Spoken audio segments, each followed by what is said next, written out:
آج ہم جس موضوع پر بات کرنے والے ہیں نا، وہ دراصل ہم میں سے ہر ایک کی آخری منزل ہے۔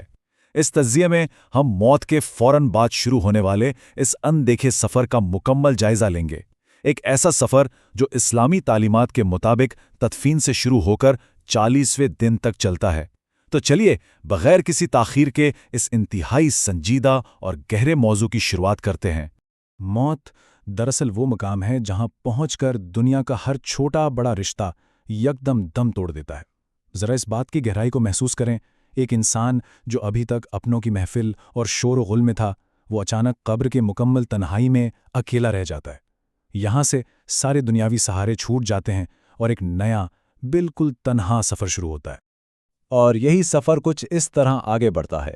0 آورز یعنی تدفین کے وقت سے بات شروع ہوتی ہے۔ پھر 24 گھنٹے بعد وہ اہم ترین پہلی رات آتی ہے۔ اس کے بعد اگلے 10 دنوں تک ایک مکمل نفسیاتی بدلاؤ کا مرحلہ چلتا ہے، اور آخر میں 40 دن مکمل ہونے پر عالم برزخ کا وہ مستقل دور شروع ہو جاتا ہے۔ تو آئیے اس سفر کے بالکل پہلے حصے کی طرف چلتے ہیں، جب انسان کو آخری قدموں کی آہٹ بھی دھیمی پڑتی محسوس ہوتی ہے۔ زمین کے اوپر اور زمین کے نیچے کی دنیا کا فرق سچ میں دل دہلا دینے والا ہے۔ اوپر دیکھیں تو رونا دھونا، رسومات اور قدموں کا شور ہے، لیکن قبر کے اندر وہاں اچانک ایک ایسی خاموشی، گہرا اندھیرا اور ایک ایسی بے بسی طاری ہوتی ہے جس کا ہم زندہ لوگ تصور بھی نہیں کر سکتے۔ یہ اچانک ہونے والی تبدیلی انسان کو پوری طرح جھنجھوڑ کر رکھ دیتی ہے۔ ہمارے ذرائع بتاتے ہیں کہ اس وقت جسم بھلے ہی بے جان ہو، لیکن روح سب کچھ محسوس کر رہی ہوتی ہے۔ وہ بالکل خاموشی سے اس بات کا مشاہدہ کرتی ہے کہ انسانی وفاؤں کی حقیقت آخر ہے کیا۔ وہ دیکھتی ہے کہ کون جنازے کے ساتھ ساتھ چلا، کون تھوڑی دور آ کر واپس مڑ گیا، اور کس نے صرف مٹی ڈالنے کا فرض ادا کیا اور اپنی دنیا میں واپس چلا گیا۔ رشتوں کی ایک اچھی حقیقت یہاں بالکل کھل کر سامنے آ جاتی ہے۔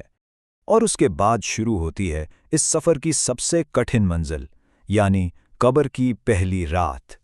دیکھیں، دنیا میں ہمارے پاس چاہے کتنی ہی دولت ہو، بڑے بڑے عہدے یا سٹیٹس ہوں، اس رات ان سب کی اہمیت صفر ہو جاتی ہے۔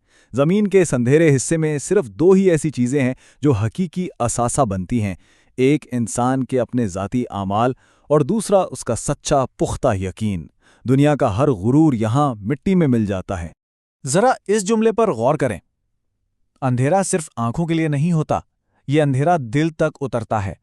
یہ محض روشنی کا غائب ہونا نہیں ہے، بلکہ ایک ایسی نفسیاتی کیفیت ہے، ایک ایسی شدید خاموشی ہے جو انسان کو اپنی گزاری ہوئی پوری زندگی کے ایک ایک لمحے کا حساب کرنے پر مجبور کر دیتی ہے۔ اب یہاں آ کے روح کا اصل حساب شروع ہوتا ہے۔ سب سے پہلے انسان کو مکمل اور ننگی سچائی کا سامنا کرنا پڑتا ہے، جہاں دنیا کے بنائے ہوئے سارے بہانے فیل ہو جاتے ہیں۔ اور پتہ ہے سب سے حیران کن بات کیا ہے؟ ہمارے اعمال وہاں صرف یادیں نہیں لیتے، وہ باقاعدہ ایک شکل اختیار کر لیتے ہیں۔ نیک اعمال روشنی بن کر ساتھ کھڑے ہوتے ہیں، جبکہ نظر انداز کیے گئے فرض کالے سایوں کی طرح گھیر لیتے ہیں۔ اس احتساب کے بعد قبر کے پہلے 10 دنوں کا مرحلہ شروع ہوتا ہے، جو کہ حقیقت کے مکمل بدل جانے کا وقت ہے۔ یہ بات واقعی حیرت انگیز ہے کہ وہاں وقت کا وہ پیمانہ ہی ختم ہو جاتا ہے جس کے ہم عادی ہیں۔ نہ وہاں کوئی سورج نکلتا ہے اور نہ ہی کوئی رات ڈھلتی ہے۔ وقت دنوں یا گھنٹوں میں نہیں ناپا جاتا، بلکہ صرف محسوس کیا جاتا ہے۔ کبھی لگتا ہے صدیاں گزر گئی ہیں، اور کبھی لگتا ہے جیسے ایک لمحہ ہی بیتا ہو۔ اور انہی ابتدائی دنوں میں روح کو ایک بہت گہرا اور اکیلا کر دینے والا احساس ہوتا ہے۔ اسے سمجھ آ جاتا ہے کہ دنیا اس کے بغیر بھی ویسے ہی آگے بڑھ رہی ہے۔ اب اس کی کوئی بھی چیخ یا آواز زندہ لوگوں تک نہیں پہنچ سکتی۔ یہی وہ مقام ہے جہاں انسان کو پوری طرح یقین ہو جاتا ہے کہ دنیا میں اس کا رسوخ یا مرتبہ بالکل عارضی تھا۔ ان دنوں کے نفسیاتی مرحلے کے بعد یہ سفر ایک نئے اور درمیانی دور میں داخل ہوتا ہے، جسے عالم برزخ کہا جاتا ہے۔ یہاں اس کانسیپٹ کو سمجھنا بہت ضروری ہے۔ عالم برزخ اصل میں ایک انتظار گاہ کی طرح ہے۔ یہ ایک درمیانی حالت ہے جہاں روح اپنے آخری انجام کا انتظار کرتی ہے، اور اس انتظار میں اس کے ساتھ صرف اس کے ماضی کے اعمال ہوتے ہیں۔ نہ تو یہاں کچھ نیا کمایا جا سکتا ہے اور نہ ہی پچھلا کچھ مٹایا جا سکتا ہے۔ جو بویا گیا تھا بس اب اسی کا پھل ملنا ہے۔ ایک بہت بڑی غلط فہمی یہاں دور کرنی ضروری ہے۔ ہم اکثر سوچتے ہیں کہ پیچھے سے زندہ لوگوں کی جو دعائیں آئیں گی وہ سب کچھ ٹھیک کر دیں گی۔